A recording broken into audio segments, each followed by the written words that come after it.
Hello Logic language learners, same as normal, can I ask you to subscribe to the channel if you're new, and if this video is helpful can I ask you to click like. So this is a bit of a weird video.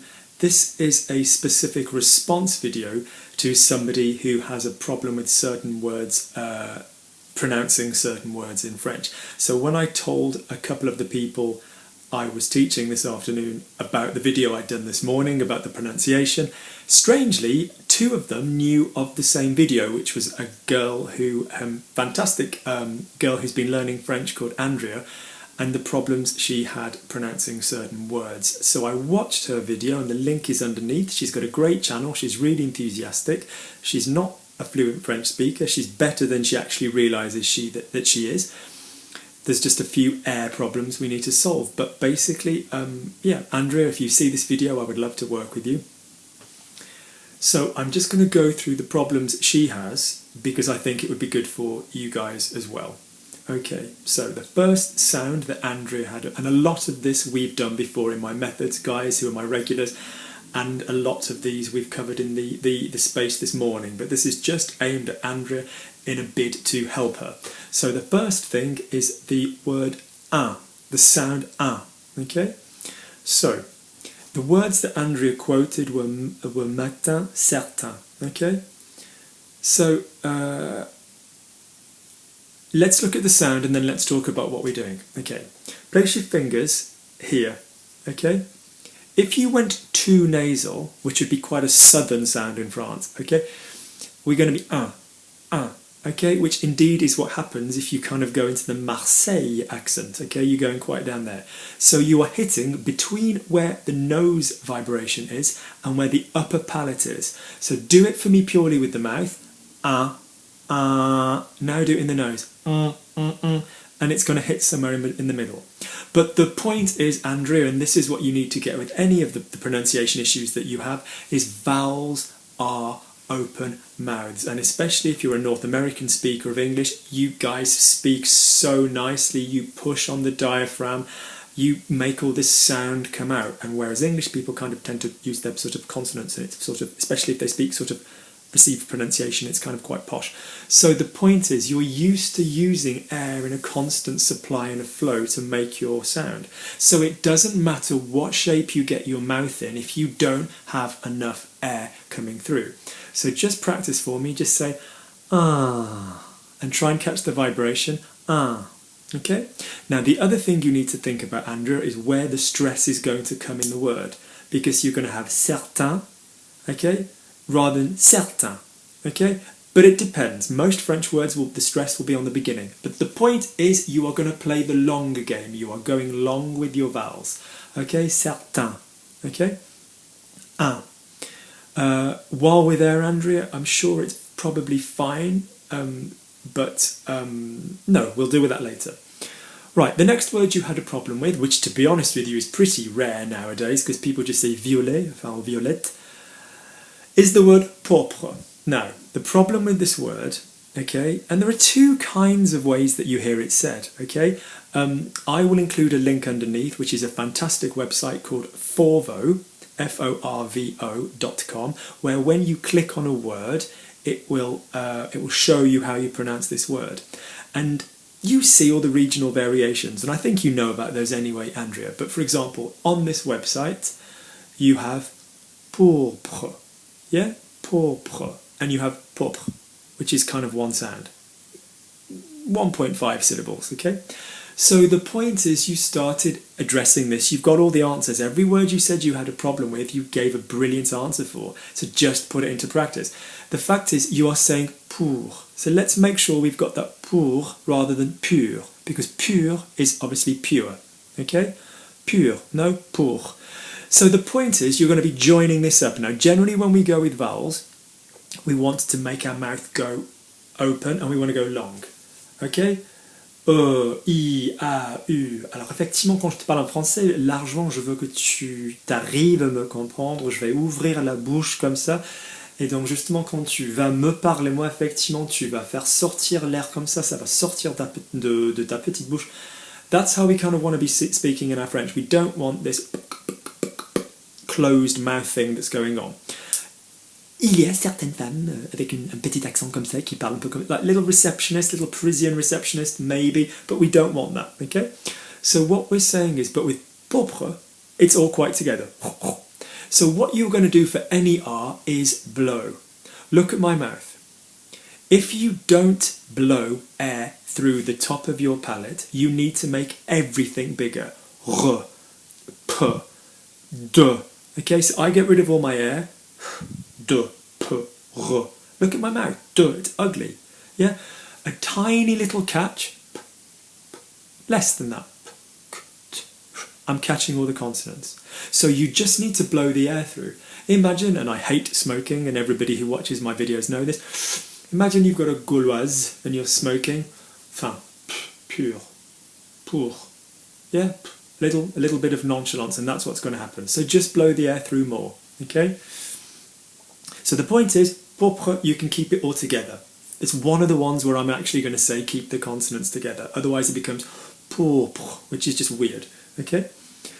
Lovely. The next word you had a problem with, which you didn't actually pronounce correctly, and I really respect that, is regarder. Okay, so regarder, the call being regarde. Okay, so the same thing, you've got two ideas here. The first thing is the difference between the A and the no A, the E. Okay, now there are plenty of words in French where you don't have an accent and it will give you an A sound, for example, on the infinitive. So manger, danser, couper, whatever, okay? And there are plenty of sounds where the opposite will be the case. But by and large, this is the method you want to use. If there's an A, if there's an accent there, then this means we're going to go above the line. So we've got E sharp and E, okay? E. Like your word de, je, re, se, me, these reflexive, these pronouns, yeah?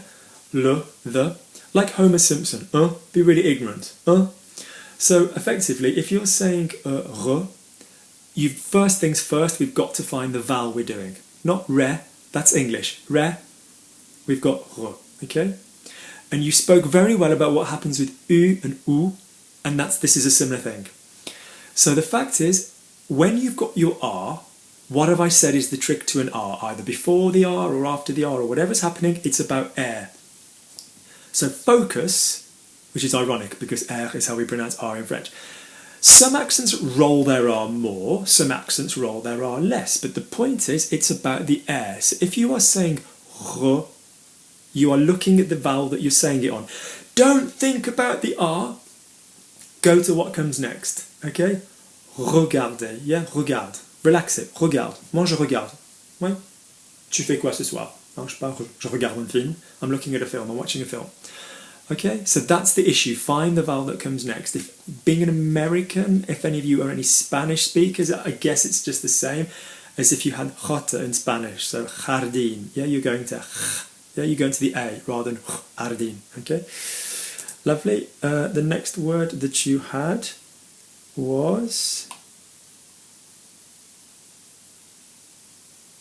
So you've talked about the oo and the U, and I think you've pretty much got that really well. And those of you that know me know this method. So turn your face to the side. Basically, the dumb way of thinking about it is O and U is a bigger sound to look at. There's an O and a U, and U is a smaller sound to look at because there's one letter. And this pretty much is reflected what's going on in your mouth.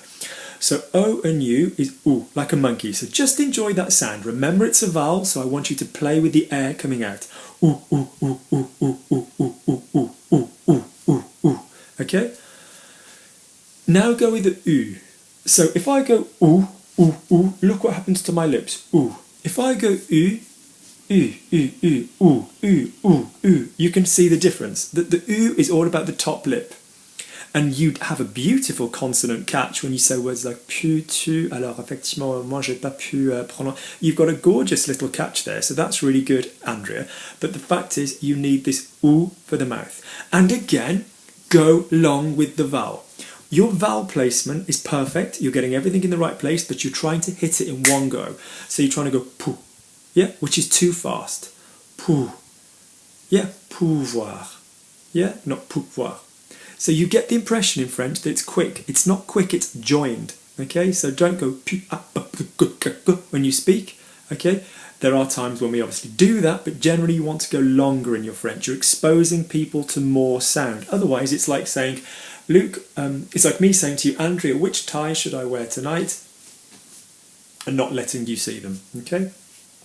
So, rouge is our word. So we breathe in, rouge, we're catching. Yeah, rouge. Less R. You can halve the R if you want, rouge. Ouais, tu portes quelle cravate ce soir? Enfin, je sais pas, la rouge, the red one. Yeah, you can have la rouge. You don't need rouge every time, depends on your accent. But the point is, it's coming out. Go long. So that was the difference between ou and u. And you've correctly identified that Q, we can say it, means derrière, means bottom, means ass. Yeah, okay? So, Q, Q, Q, Q, and just practice with each consonant saying those words. So, for example, louer is to hire, je loue. J'ai lu is I read. Tout is all. Notice the air, tout, yeah? Tu is you. Pou on its own is like head lice. Yeah.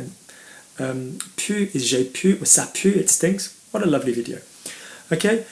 Next word that you had a problem with. Now this is a common problem, but this is because of diphthong. This is because people try and do this in one sound. So whenever you've got two vowels together in French and you're in a struggle, use a Y. So I have had j'ai eu rather than j'ai eu. Yeah, j'ai eu. So feuille, la feuille, yeah, feuille. You're going to do two things. You're going to be bouncing what's called double accroche. You're going to be bouncing on the feuille. Now, different accents. Some people go feuille, some people go feuille. Okay, but the point is it's oi. So imagine you go, oi, come over here, like a Cockney. Now be like, it's disgusting. Say feuille, oi, yeah, feuille. That's what's going to happen. And air will go up here. Feuille, mille feuilles, mille feuilles. Can you hear the L's? Mille feuilles, okay? Feuille. So it's up to you how much of a diphthong you have to how much of a two you have. Feuille. So some people would go feuille in the first one. Personally, if you try and say boy, now say feuille. Yeah? Now try and say an E at the same time as saying an O with your mouth. Feuille. Okay? Millefeuille. Now I'm hungry. La feuille. Qu'est-ce qu'on va faire après? So accueillir. Accueillir, okay? Same thing, ton accueil. Merci de m'avoir accueilli, merci de m'avoir reçu, merci de m'avoir accueilli, for having welcomed me. Another word, cercueil, coffin. Le deuil is grief. These are really happy words. Oi, okay? Oi, oi, oi, oi, oi, oi, oi. Cercueil, deuil. Okay? Next one. Now, you've talked about egg. Œuf and les œufs. Yes, that's a common pattern, but you just learn it with that one, okay? You learn it. Just think œuf comes to a close, so it's singular. There's one, œuf. Les œufs, it carries on. There's other words which do the same thing. So, for example, an os is a bone. Les os, yeah, are like bones. Les yeux, eyes. An œil, similar sound to your d'œil. Œil is an eye. Yeah? Mon œil is an expression which means, yeah, really, don't try that one. So you can think that the plurals tend to be softer, and if you really want to get somewhere, Andrea, watch my videos and look at the difference between soft and hard sounds. It's a technique which basically helps you do subjunctive, helps you do videos, helps you do verbs, helps you do all kinds of things, gender of stuff. Look at the soft hard technique, it stops you reading. Okay, so the word we want there is to think that plurals are going to just keep going with these ones. So les yeux, yeah? Oh, what was the other word you had? Les œufs, okay? As opposed to œuf, os, œil. Good. Sens, I'm afraid, yeah, that's just one that you have to remember, but you've identified already the son business. So what interested me about you identifying the son, again, look at your nasality going on there. Enfin, je me sens, I feel. Tu te sens. Is that you are using the soft and hard method. So you're noticing that we don't pronounce the end of most words unless there's an E. Yeah, there are a few exceptions, plenty of exceptions, like but, goal, talked about earlier today. So, fin, sans,